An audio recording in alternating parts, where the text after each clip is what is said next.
Hi, Cheryl. Yeah, good evening, my friends and family. My name is Jerry Millen, and I be alcoholic. First and foremost, I always want to thank God for my life, y'all, in the program Alcoholics Anonymous for helping me find a God in my own conception. And for that, I'm eternally grateful. Alice, I want to thank you for asking me to come out and participate in my sobriety tonight. It's always an honor and a privilege to do that.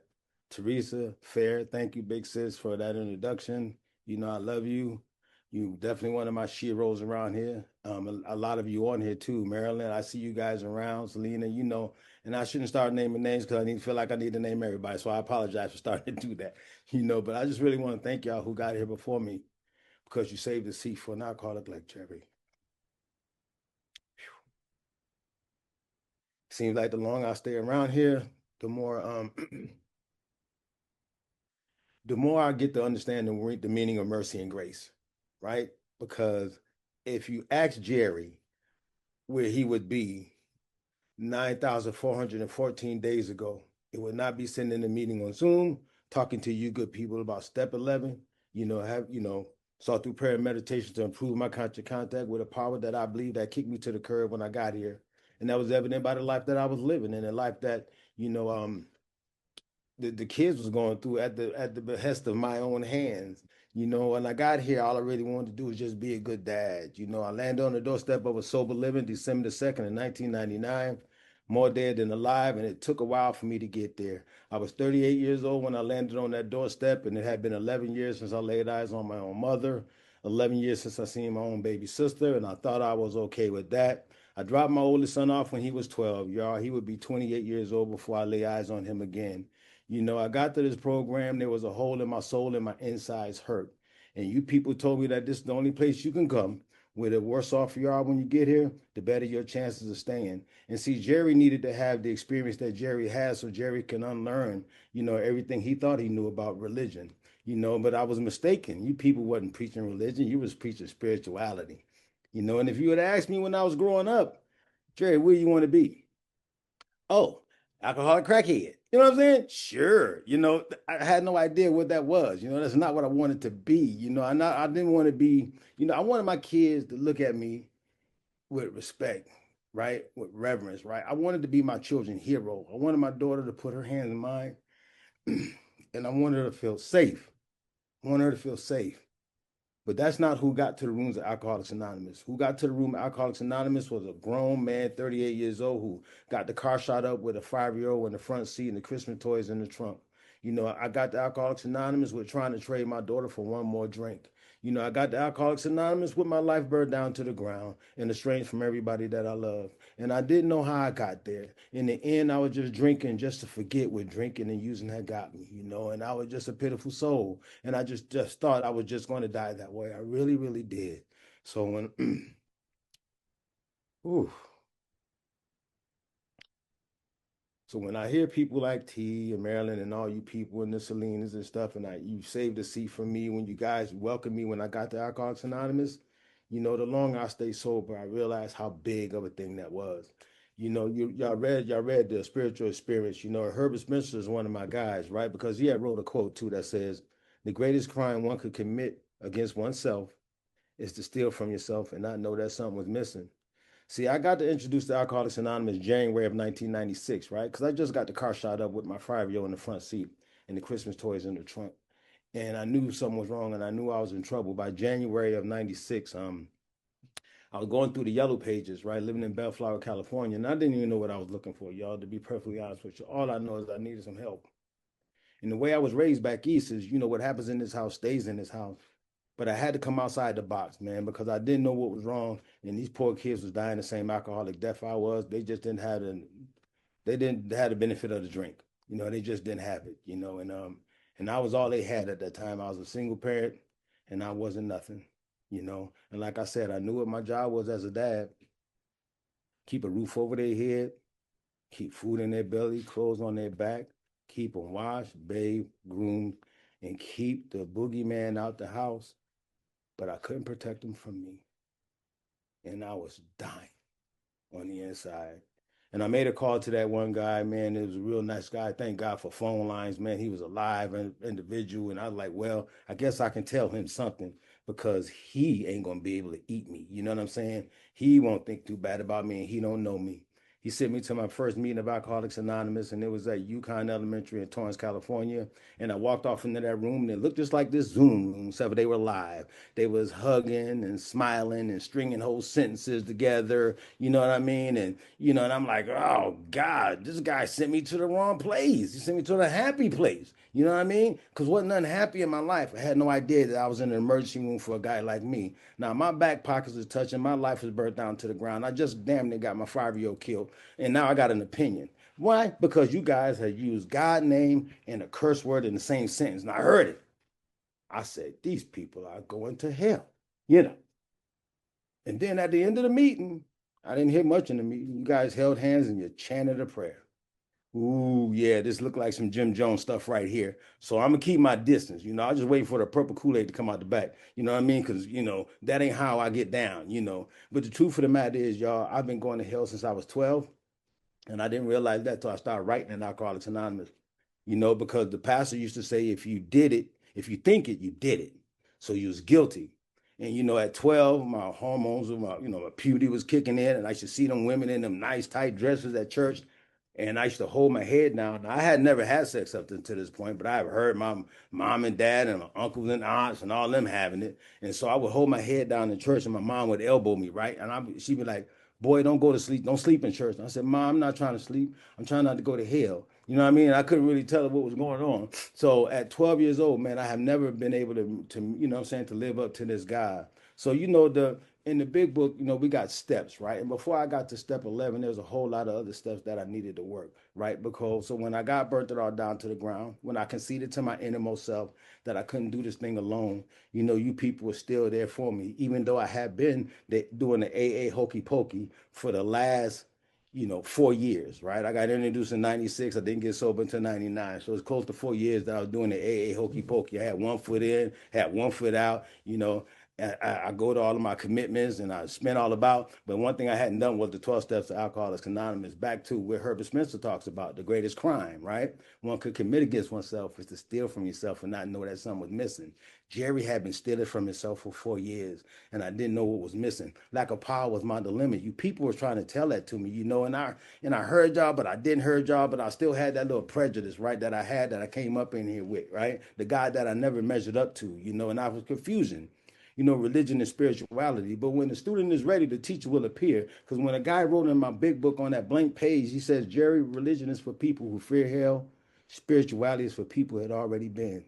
And about time I heard that because my life was burnt down to the ground to the point where, there was no other way but up. And then on that last day, before I surrendered, I done burnt it down to the ground again. I called this guy named Earl M. He was my sponsor on paper only, and I told him everything was going wrong. I done spent all the kids' money that they entrusted me to feed them with on the football team. I done stole my friend car and sold everything up in it.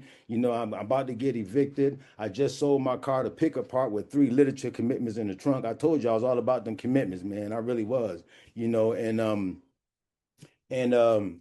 and I called him and told him a little bit about what was going on. And this guy told me, he said, Jerry, is that it? I said, what you mean, is that it? That's a lot. I'm about to be evicted. I ain't got no car. So, I got 3 literature commitments I got to pay for. You know what I mean? I got a bunch of parents I owe a bunch of money to. That's a lot. He said, Jerry, you hadn't set any records. What are you willing to do different this time?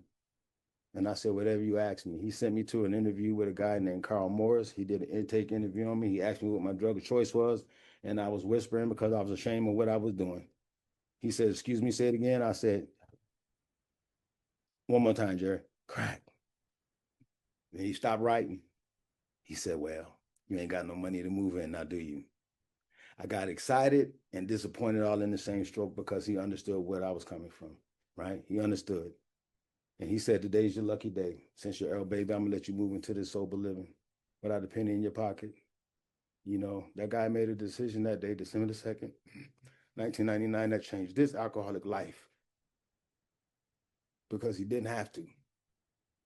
Now I got to that sober living, y'all, and I don't know if you guys ever remember the show called The Living Color, but there was a character, Jim Carrey had a character on there called Fire Marshal Bill. Swear to God, that's when I answered the door. It's broad daylight. I knock on the door. The dude comes to the door. He's short. You know, he's talking real fast. He said he's been expecting me. His teeth moving at one speed, his lips moving at another. And I'm thinking, I done been up for 7 days. I done broke something. And I'm like, Lord Jesus, I hope this can get fixed. You know what I mean? And I would find out later that he had two plates and his dentures just wasn't tight. You know what I mean? They were just a little loose. And all this man asked me was, Jerry, are you hungry? I said, excuse me. He said, are you hungry, brother? And I broke down weeping on the doorstep of that sober living, December the 2nd of 1999. More dead than alive because I couldn't take another step living the way I was living.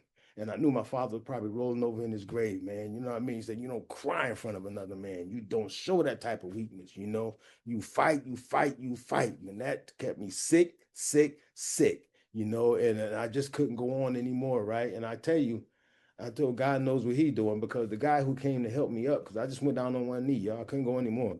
His name was Dirty Red. And he had some ink on his neck that said we could not be friends, let alone share a roof. But Jerry had no more run left in him.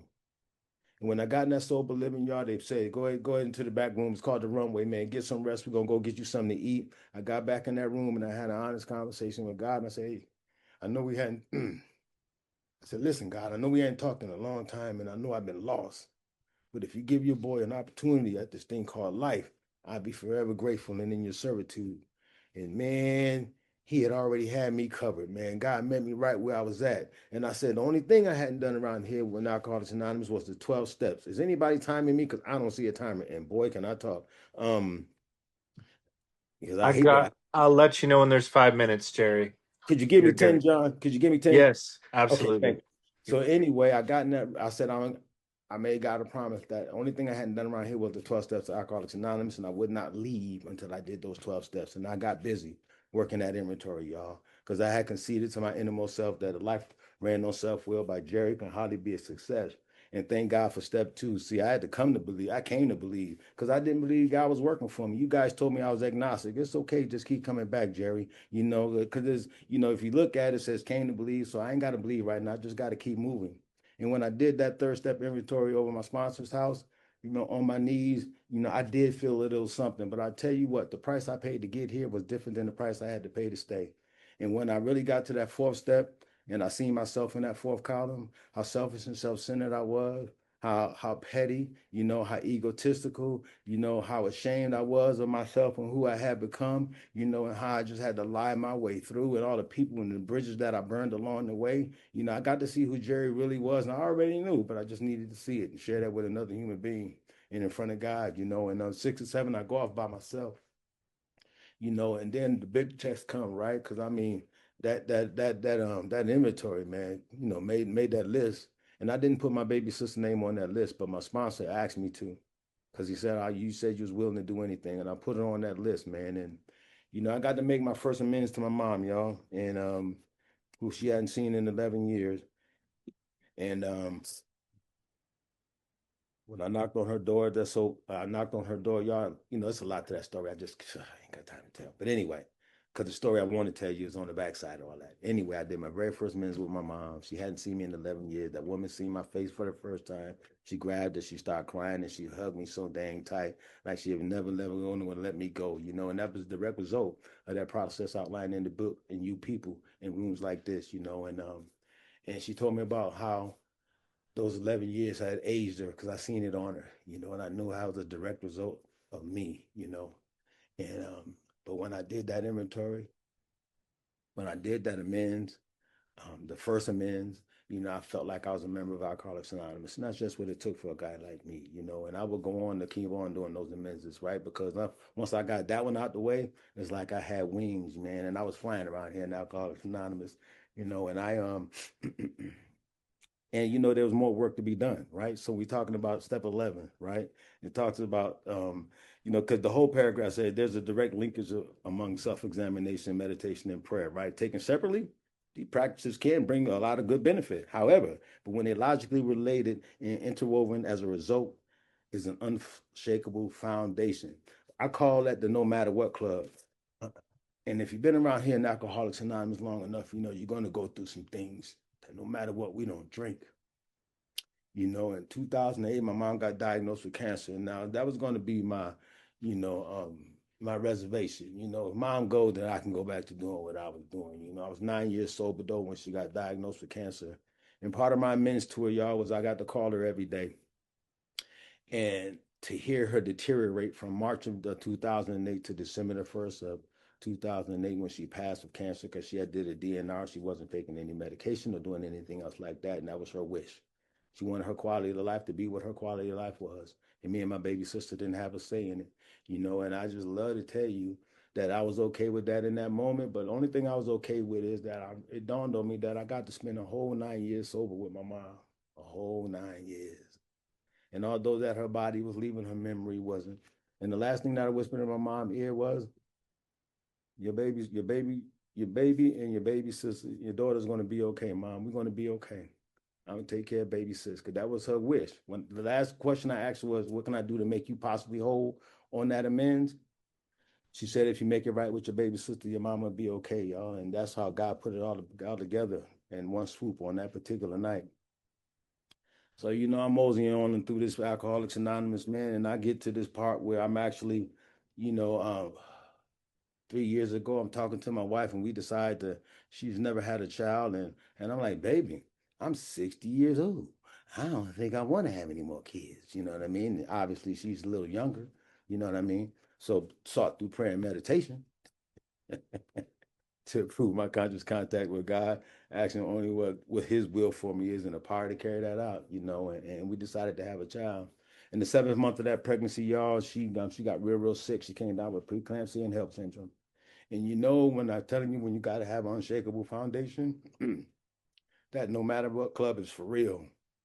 Because we laid up in that hospital for 6 hours, and on the 6th hour, the doctor said, listen, we got to take this child because your wife and the baby is in danger, and we got to do it now.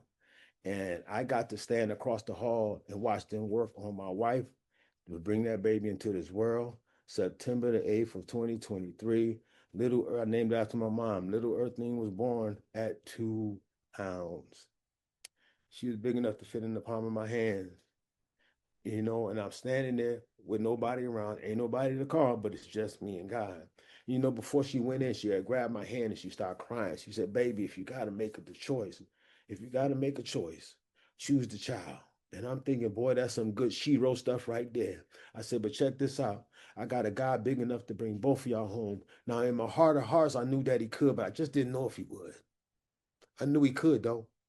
I knew He could, because up to this point in my sobriety, He has proved Himself bigger than any problem that I ever had. Because I came in here telling, God how big my problem was. But today I live telling my problems how big my God is. I don't sweat the small stuff because it's all small stuff to my God. You understand what I'm saying? It's all small stuff. It might be big in my head, but it's small to Him. And I know that to be a fact today. And I told her, I looked in her eye, and I wanted to cry, but I couldn't because she was already beat me to it. And I said, listen, I got a guy big enough to bring both of y'all home. Don't you worry about nothing. I'll be here when you get back. And I stood across that room, man, and they brought my daughter out at 11:30. And at 1:15, they wheeled my wife in. And God had brought both of them home.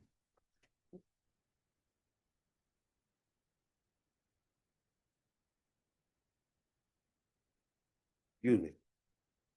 But I was standing in one spot that whole time, watching them work on my wife. That one spot. And thank God He does what He do. Now we got this child, and she's in the NICU for 6 weeks, and I'm going up there every day to pray for her. I'm laying hands on this big old blue incubator, man, because some of the kids didn't make it in that NICU. And I told God, listen, let your will be done here. Let your will be done here. And got to bring her home in 6 weeks. I got a picture, right? When I went to pray one morning, I went to pray for her, and she looks up at me and she grabs my finger. And her hands are so little, all she got is just the first digit of my finger. And if that wasn't a message from God for me, I don't know what is, and we named it after my mom. And my mother-in-law crazy, so we had to throw her name in there too. So your wife ain't listening. And so Earthine Ann was born September the 18th of 2023. Now, I got introduced to a newborn 8-year-old some years ago, to the point where I had to write 5 years of resentment on his mama. And let me show you how God worked. Now, I wanted this chick to be put in the trunk because see the way she introduced this 8-year-old to me is she sent the state of California after me and they was garnishing me $1,000 every paycheck. I'm sorry, a month, right? And I had to write inventory. I'm gonna tell you something, it's power in the pen.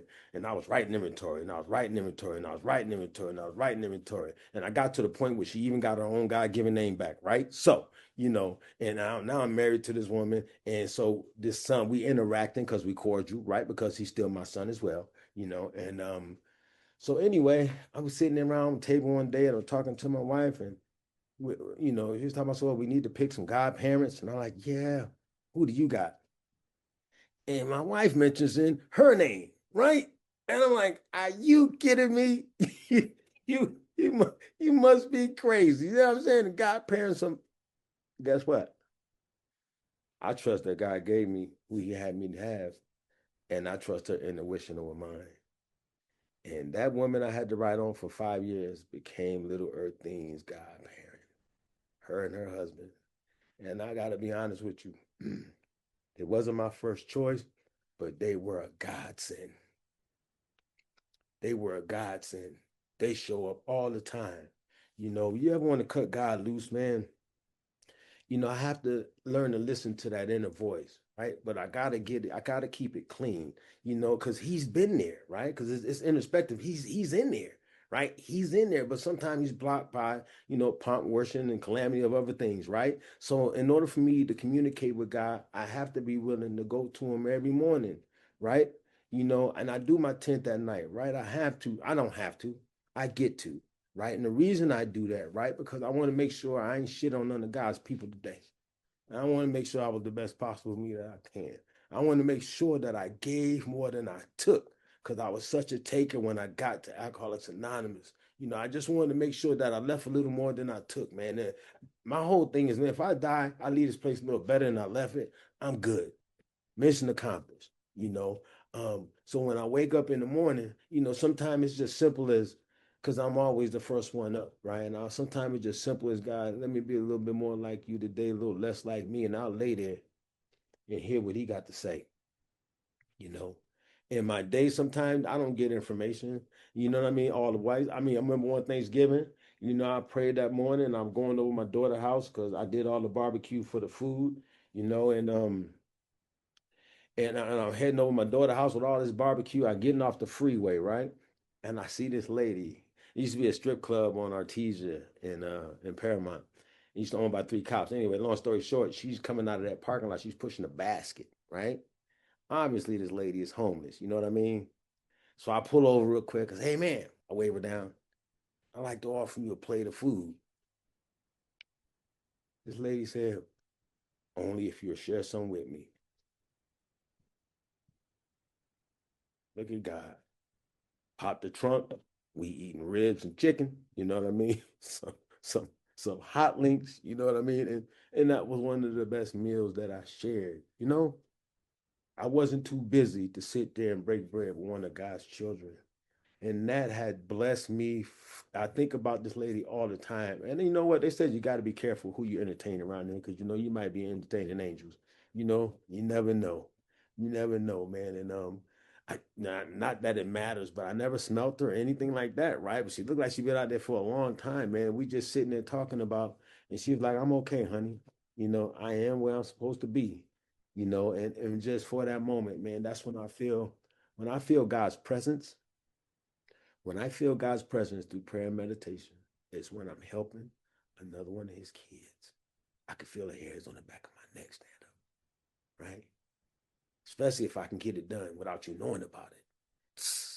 It don't get no better than that. It don't get no better than that. But I have to practice, right? It's a practice. I ain't perfect. You know what I mean? I ain't perfect at all, because prayer and meditation keeps me, because God will for me sometimes just don't line up with Jerry's will. Let's be honest. You know what I'm saying? So, because I want what I want when I want it. But here's the thing, I mostly have a pretty quiet heart. I'm pretty much happy, joyous, and free most of the time because I'm living the way I know he would have me to live.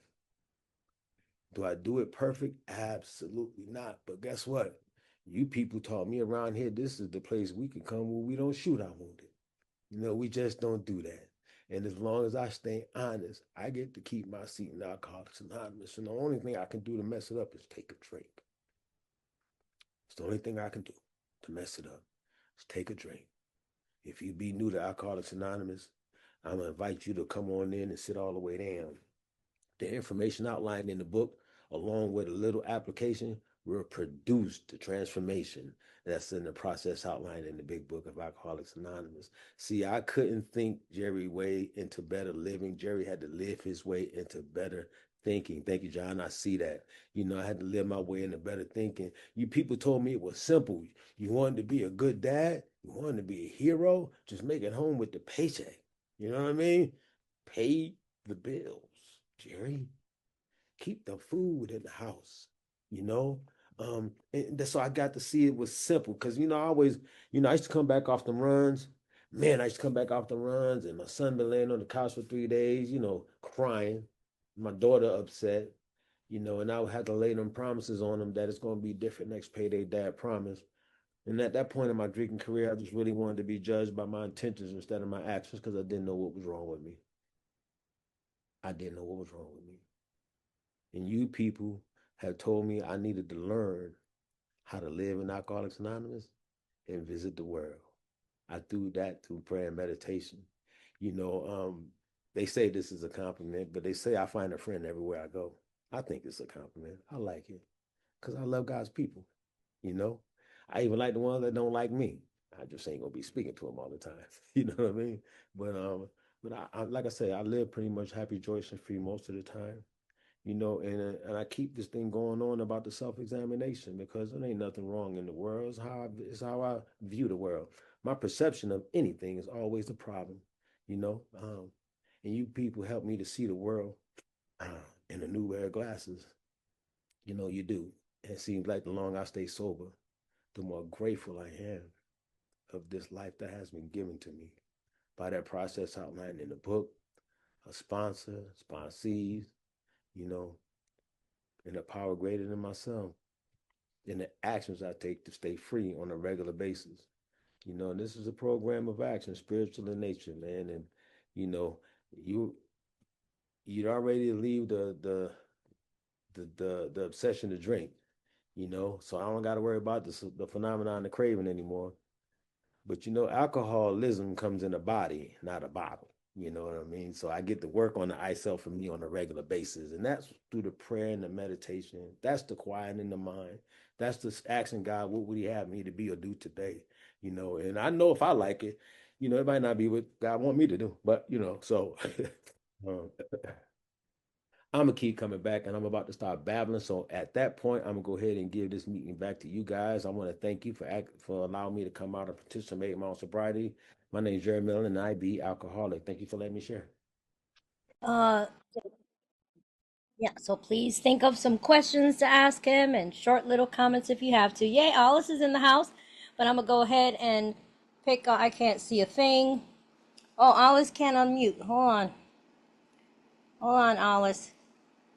Ask to unmute. There she is. Okay, Alice, take it away. I can't see anybody's name anyway. Thank you, Teresa. I really love you.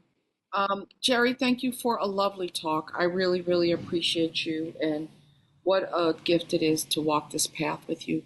Vera, you are up first. I'm thrilled that you've got your hand up. Please come on in. Hey, Vera, grateful recovered alcoholic. So grateful to be here. And Jerry, thank you so much for your share tonight. I was taking notes, and something that really stood out for me was when you talked about your children, but specifically you wanted to be judged by intentions instead of actions. And I'm always thinking, well, that wasn't my intention, right? But like people are affected in certain ways. And so I'm just wondering if you can maybe just like elaborate on that.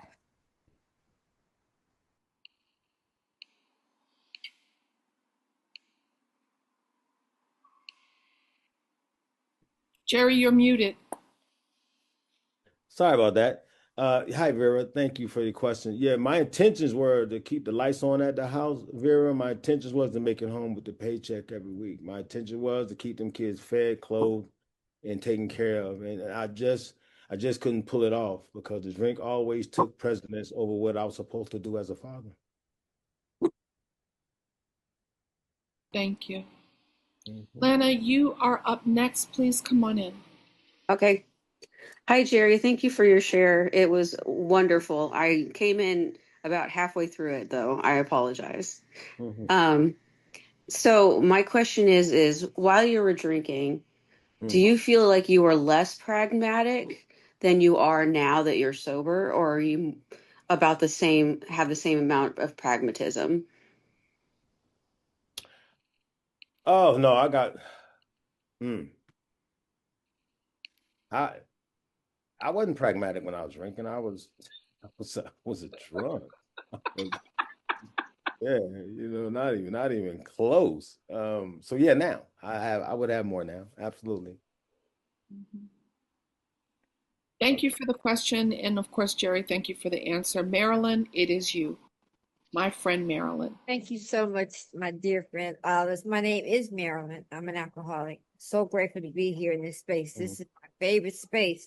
And Mhm. Jerry, you're one of my favorite men in Alcoholics Anonymous because of your, when I see you, and I do have a question, but when I see you and it's just a light. You're such a light because I know your story because it's so similar to mine, right? Uh, I have two adult children of an alcoholic, me, drug addict, me, couldn't make it home with the paycheck, me. I know the feelings. And your story is so powerful and so beautiful. And I love it. I don't care how many times you tell it, it makes me cry because I still feel God's love and his presence in your life. But the question is this, and I'm really talking to myself, so I don't want to cry, but the question is this. How I'm struggling with this right now. How do you deal with the knowing, because I know it comes back to you, maybe some of the pain that you've inflicted on your children, and even though maybe you've even went through the amends process, right? And Mhm. trying to make an living amends today. Sometimes it still comes to me and I'm trying to navigate those feelings. Mm. And how do you navigate through those feelings being when they Mm. come back to you? You trying to make me cry again. Mercy and grace, Marilyn. Listen, I got this little one here, and it would come to me like I would be just feeding her. You know what I mean? And I remember when my son was that age, and he wanted his milk that I went to the store to get, but I was in the bathroom putting it in my veins, and they would be crying on the other side of the door. So yeah, that type of stuff still comes in, right? It still comes in, but I've made a living amends to that kid. You know what I mean? And but that doesn't stop the memory from coming. And when the memories come like that, what it does, it lets me know, right, that still under mercy and grace. You know what I mean? That this child that I'm holding today ain't gonna never have to see that as long as I stay close to you people, one day at a time. And so that's how I navigated today, right? And I can't let them hold that against me either, because kids that have you jumping through hoops like Barnum and Bailey circus and crap. You know what I mean? So thinking you owe them something, but yeah, yeah. Thank you, Marilyn, for that question. I love you too, sis. Thank you for a beautiful answer, Jerry. So honest. Lauren, come on, Lauren. Thank you, Alice. Hi, I'm Lauren. I'm a grateful alcoholic. Oh, Jerry, thank you so much. I love all of your enthusiasm for life and your honesty. Honesty is what helps me. So I'm so grateful for you being so honest today. I heard a lot in your share. You indirectly told us how much God speaks to you through people in your life. Like you mentioned family members and strangers as well. So my question, I guess it's a two-part. Has that ever challenged you? Have you ever fought back to, is that a message from God? And I guess in the same way, how do you know when it is God speaking to you? Well, usually it'll come in two parts for me, right? Because I dig deep sometimes, Lauren, and I like the way I sound sometimes, you know what I mean? And sometimes me and God sound alike, right? We do, especially if it's something I want. Well, we sound a lot alike. You know what I mean? It's like, yeah, God told me. Yeah, and then 3 months later, I'm in a fetal position. Yeah, she wasn't for me. Yeah, bro, crazy. You know what I'm saying? So, usually, if it comes from one of y'all, I have a lot of friends and acquaintances in Alcoholics Anonymous, and usually, I'll get a confirmation, right? I get a confirmation. So just like when she selected who she selected, I watched my daughter run down the driveway. I apologize. Boy, she gets away fast. Um, I get a confirmation, right, on when she selected her godparents, right? It was like the craziest suggestion on the planet, you know. And I got a confirmation in a dream. And then I talked to my sponsor about it, you know, and see, I got to get Jerry personal stuff out the way. See, I see stuff in the flesh and then I see stuff in the spirit. So those are two different, you know what I'm saying, two different visions, right? And so I know which is the different one. Because, you know, if I'm angst and, you know what I'm saying, it's rubbing me the wrong way, you know, it's probably, I need to grow through something. So, yeah, I wait for the confirmation. And when I don't know what to do, Lauren, I don't do anything. I freeze, don't move. Mhm. Lauren, thank you for the question. Thank you so much for putting your hand up. And Jerry, of course, thank you Mhm. for the answer. Ryan! Ryan! Come on, Ryan. Good night, everybody. My name is Ryan. I'm an alcoholic. All right. Alice, thank you. You were at our meeting on Saturday. Yeah. So, my apologies to being late. I was on a meeting in Barbados, and after the meeting, I jumped on this meeting, and there's a reason why things happen. So, my question, Jerry, thank you. I Mhm. basically caught the end of your sharing, but we're talking about kids right now, right? And I have a daughter that she resides in Canada. I'm here in Guyana, and she's 37. She missed I missed most of her life Mhm. because of my journey and so on and so forth. I have two kids here in Guyana. One is 11 and one is 7. And Mhm. up to this day, I'm coming up. I'm just over 7 years, but I take my program very seriously, and my higher power is a big thing in my life, and so on. But I really don't know how to communicate with my kids, and it's killing me. Honest to God, it's killing me. You know, I do not know how to communicate with my kids. The Mhm. financial aspects and all of that, I will go to the extreme to do anything for them.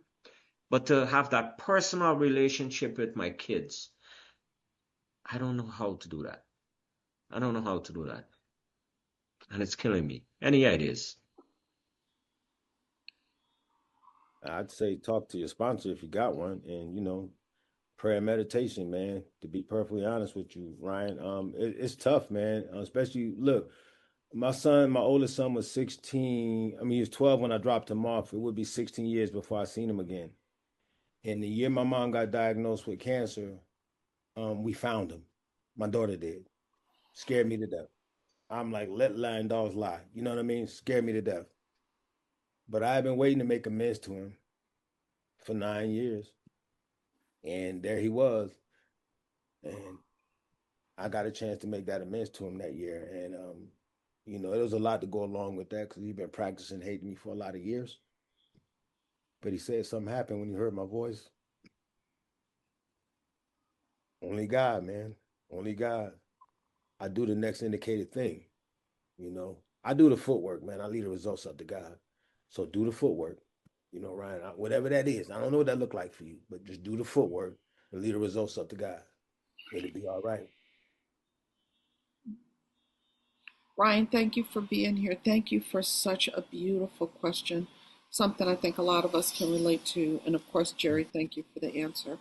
So Mhm. we've got time for another couple questions, Jerry, until we get another hand, or I could call on somebody. Oh, Pat. Come on, Pat. Thanks, Solace. Jerry, thank you so much. Really, Mhm. really powerful share. My question is regarding the 11th step and um, and the reading that we do, and I guess my question is this: as far as that spiritual experience that the book refers to, would you, for you personally, did you have, what was the nature of your experience? Is it some kind of an ongoing thing, or was it the white light experience, or can you talk a little bit about when you got to the point where you were, you know, you were jumping off the bridge and saying, okay, I got it, I got it. Mm. Well, Pat, to be honest with you, it's an ongoing thing. It's not just one and done on an event, right? As far as my spiritual experience is concerned, I've had a bunch of them. You know what I mean? I had a bunch of them over the years, and sometimes so life is lived forward is understood backwards. I don't get to see it until like I'm looking back, right? Because like I'm in this sober living. I'm going way back to the beginning. I'm in this sober living, right? And I'm grumbling because they got me cleaning up the toilets, and I got to go up to the club and pick up cigarette butts and this. I don't understand what this got to do with being sober because I'm having this Karate Kid experience, right? Wax on, wax off. And next thing I know, it's on day 30, and I'm in my home group and they're clapping because I got 30 days. Spiritual experience, right? Gutted me in the middle of the freaking meeting. Grown ass man crying again, right? Jesus Christ, 30 days, it's along those paths. When I made amends to my son, you know, when I told him I'm on the phone, I'm like, hey, I'm on your block, and I seen him come out the building in Brooklyn, you know what I mean? And he's running toward the car. I ran into trash cans, right? I couldn't even put the freaking thing in park, right? That was a spiritual experience because he had been hating me for the last 16 years. One more. 5 years sober. I'm sitting across the table at my mom's, right? Because I get to go home when she want me to come home. Because I get to take her shopping and grocery store and all that kind of stuff. And I'm sitting across the table from my mom, right? And I'm like, come on, mom, let's go. She's like, wait a minute. I need to ask you a question. I said, what? She said, who's Steve Sweeney? I say, Steve Sweeney? Where'd you get that name from? She said, well, who is he? I say, Mom, where'd you get that name from? She said, well, sit down. I sat down and she says, you know, I've always knew you could be the man God intended you to be. I said, what are you talking about? She said, I got a letter from a guy named Steve Sweeney. Says he's your sobriety brother. Told me what kind of man he thinks you are and what you mean in his life. A letter, that letter from that stranger was bigger than my 5 years of sobriety. Spiritual experience. All you got to do is live this thing one day at a time. It's going to happen for you, right? It's going to happen for you. You know, tear dropped her eye, man, and she felt like her son was going to make it. She felt like I was going to make it. I don't even know how he got my mom's address, but he is my sobriety brother. He's been my roommate for the last 25 years. We go on this men's retreat up in Malibu every year. You know what I mean? And we get up there like little women and we just talk all night. The first night we get there, catch up, and guess what? He's also the other godparents to her thing. That's my guy. Spiritual experience, man. They happening all the time and all around us. Just got to not get too busy not to see him. Pat, thank you for opening Jerry up with that question. And actually, Calvin, you get the last word this evening. You're muted. Thank you, Alice, and thank you, Jerry, so much for a strong message. The first guy I sponsored in Alcoholics Anonymous, and his name was Jerry Miller, like yours. And oh, Jerry wow. Miller was a real interesting guy. Jerry Miller was on death row. He had killed some folks, and he had life in prison. He did a life sentence and he got out. And God brought him to me after bandit cars and empty houses and all kinds of stuff. And he saved my life. Jerry Miller saved my life. Hmm. And good Lord. But you made me think of that because your name is the same. And but you brought a strong message, man. And every time I hear you, your message is strong. Thank you, God. And I like what you was talking about when you was playing about them kids, because they definitely get off your lap and sit on your heart. They get off your lap and sit on your heart, man. Yeah. Yeah, I had my baby boy. You better than me. I had my baby when I was 43, almost 44 years old. And I thought I was pushing the limit. My God. Yeah. God really love you, Jerry. He really loves you. And that's all I want to say to you, man. I appreciate you. Thank you, Jerry. Jerry, thank you for putting skin on step 11. We don't get to step 11 out of nowhere. We get to it because we've gone through the other steps. And thank you for walking us through how step 11 looks in your life. I love you. Back to you, Michelle.